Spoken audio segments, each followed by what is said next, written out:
नमस्कार दोस्तों, स्वागत है आपका संपूर्ण अध्ययन में।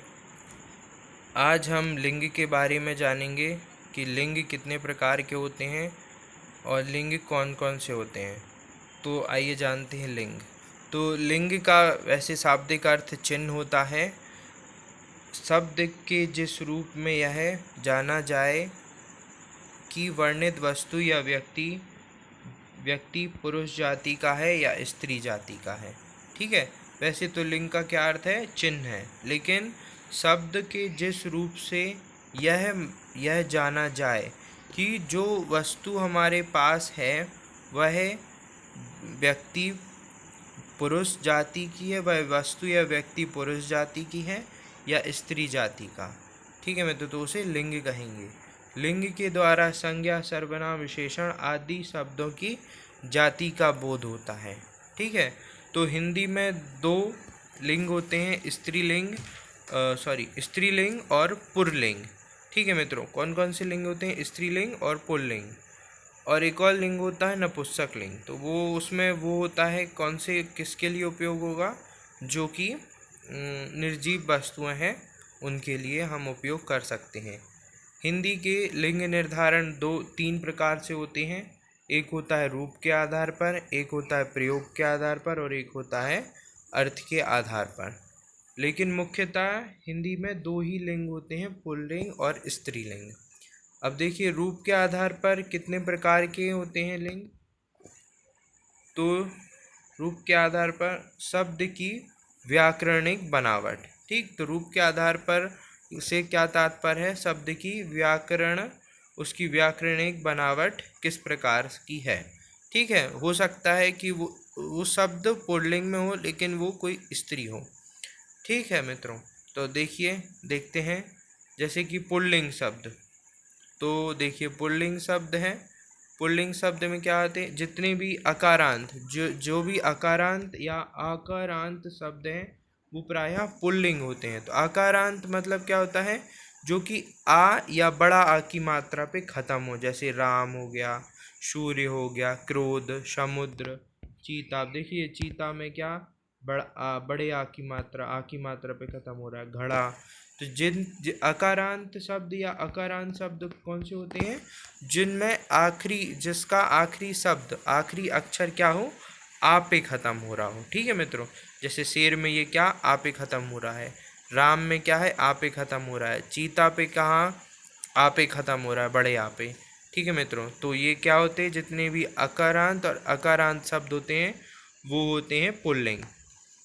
अब वे भाववाचक संज्ञाएं जिनके अंत में तव या प्रत्यय होता है वे प्रायः पुल्लिंग होते हैं। तो गुरुत्व, तत्व, गौरव, सौरभ, शौर्य। ठीक है मित्रों। अब और देखिए, जिन शब्दों के अंत में पा, पन, आव, आवा, खाना जुड़े होते हैं वो भी क्या होते हैं? उन्हें भी हम पुल्लिंग शब्द बोलेंगे। तो बड़ापा, मोटापा, बचपन, घुमाव, भुलावा, पागल खाना। ठीक है मित्रों, अब आइए स्त्रीलिंग शब्द जान लेते हैं। तो देखिए, आकारांत सिर्फ बड़े आ की मात्रा वाले भी शब्द क्या होते हैं? कभी कभी ये भी स्त्रीलिंग होते हैं, जैसे लता, रमा, ममता, समता। ठीक है मित्रों, तो यहाँ पे थोड़ी सा कन्फ्यूजन है। जो आकारांत, देखिए अभी हमने ऊपर पढ़ा था कि आकारांत शब्द पुल्लिंग होते हैं। अब यहाँ पे आकारांत फिर से आ गया कि ये स्त्रीलिंग होते हैं। ठीक है मित्रों, तो यहाँ पे थोड़ी सा ये दोनों में आ जाएगा। कौन सा आएगा? लेकिन सिर्फ आकारांत। ठीक, बड़ा वाला बस, छोटा वाला नहीं। अब एकारांत शब्द आप देखते होंगे कि जिसमें छोटी की मात्रा और बड़ी की मात्रा दोनों लगी होती है। तो इकारांत मतलब छोटी की मात्रा और ये ईकारांत मतलब बड़ी की मात्रा। तो अधिकतर इन शब्दों को हम क्या बोल देते हैं? स्त्रीलिंग बोल देते हैं। तो जैसे रीति, तिथि, हानि। ठीक है, विधि, इसी प्रकार से नदी, रोटी, टोपी। ठीक, लेकिन कुछ अपवाद भी हैं, जैसे कभी। कभी क्या है? ये पुल्लिंग शब्द है। कपि क्या है? पुल्लिंग। रवि क्या है? पुल्लिंग। इसी प्रकार से हाथी क्या है? पुल्लिंग। दही क्या है? पुल्लिंग। पानी क्या है? पुल्लिंग। ठीक है। तो आप अधिकतर जब भी देखेंगे हर परिभाषा, हर उसकी व्याकरण में, भाषा की व्याकरण में कुछ ना कुछ अपवाद जरूर देखने को मिलते हैं। अब देखिए आई, इया, आवट, आहट, ईमा, ये प्रत्यय लगे होते हैं जिन शब्दों में, वो भी किस में आएंगे, स्त्रीलिंग में आएंगे। तो जैसे लिखाई, डिबिया, मिलावट, घबराहट, सुंदरता, लालिमा, तो ये सारे काय में आ जाएंगे, स्त्रीलिंग में। ठीक है मित्रों, तो आपको अगर वीडियो अच्छा लग रहा है या नहीं भी लग रहा है तो लाइक कीजिए, शेयर कीजिए, सब्सक्राइब कीजिए। जो भी नए नए व्यूअर्स हैं प्लीज़ सब्सक्राइब कीजिए और मेरे व्यू बढ़ाने में मदद कीजिए। ठीक है मित्रों, ज़्यादा से ज़्यादा आप शेयर करेंगे तो उतनी ज़्यादा वीडियो मेरी देखी जाएगी। अब देखिए ये है स्त्रीलिंग प्रत्यय हैं कुछ, तो आइए इनको जान लेते हैं। स्त्रीलिंग प्रत्यय ये पहले आ प्रत्यय है। कौन सा प्रत्यय ये, आ प्रत्यय है।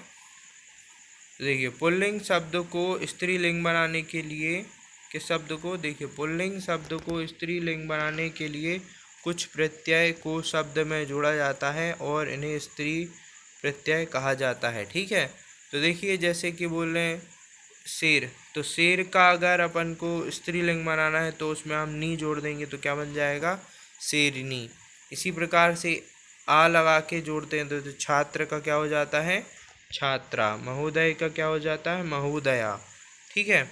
तो ये इस प्रकार से स्त्रीलिंग में बदल जाते हैं। आइन, आइन प्रत्यय ठाकुर का, ठकुराइन, पंडित का, पंडिताइन।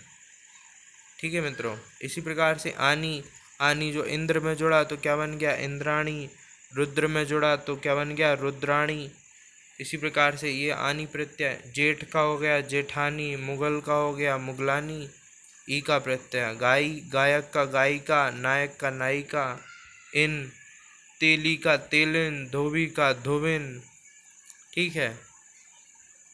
अब इन्हीं प्रत्यय, इन्हीं प्रत्यय किस प्रकार से, देखिए यक्ष का यक्षिणी, योगी का योगिनी, इया का बेटा का बेटिया, लोटा का लोटिया।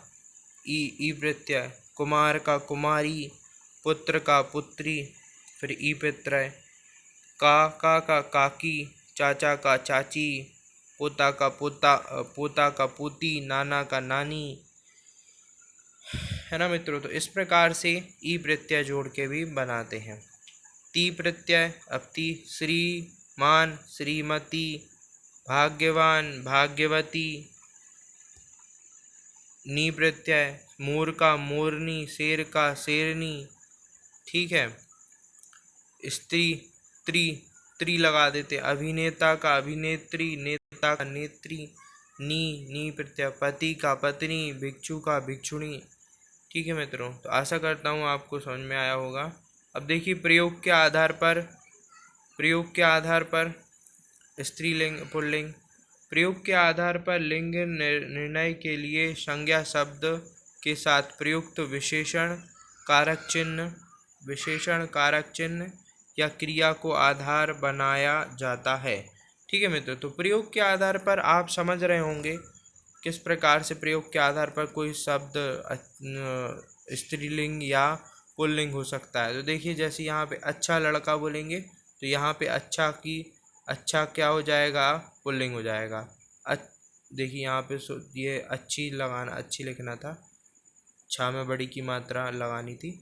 तो अच्छी लड़की, तो यहाँ पे अच्छी क्या बन गया, अब यहाँ पे ये शब्द लड़की कैसा शब्द था, स्त्रीलिंग, तो उसके साथ में जो शब्द जुड़ा वो भी क्या बन जाएगा, स्त्रीलिंग बन जाएगा।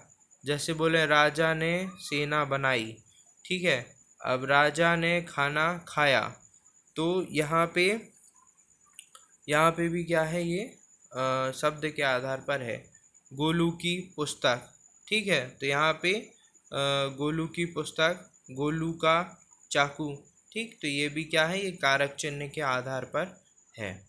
अब देखिए अर्थ के आधार पर कितने प्रकार के होते हैं। अर्थ के आधार पर कुछ शब्द अर्थ की दृष्टि से समान होते हुए भी लिंग की दृष्टि से भिन्न होते हैं। ठीक, इसे हम बाकी के वाक्य से भी समझेंगे। जैसे कि कवि, कवि का क्या हो जाएगा, कवित्री। विद्वान का हो जाएगा विदुषी। नेता का हो जाएगा नेत्री। लेखक का हो जाएगा लेखिका। साधु का हो जाएगा साध्वी। महान का हो जाएगा महती। ठीक। अब देखिए इनका वाक्य में प्रयोग करेंगे तभी आप समझ पाएंगे। जैसे कि हम बोलें कि आपकी महान कृपा होगी, तो ये अशुद्ध वाक्य है। इसका सही वाक्य बनेगा आपकी महती कृपा होगी। ठीक है। अब देखिए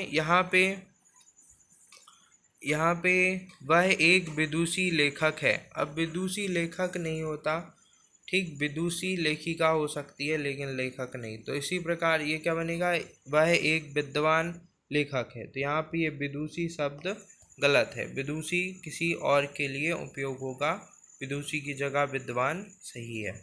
ठीक है मित्रों, अब आइए और देखते हैं इसके बाद। तो आज ये हमारा लिंग यहीं पे समाप्त होता है, इसके आगे नहीं है। ठीक है मित्रों, तो आशा करता हूँ आपको समझ में आया होगा। इसकी अगली वीडियो में हम वचन के बारे में पढ़ेंगे। ये है वचन। ठीक है मित्रों, धन्यवाद। तो लाइक शेयर और सब्सक्राइब करना ना भूलें।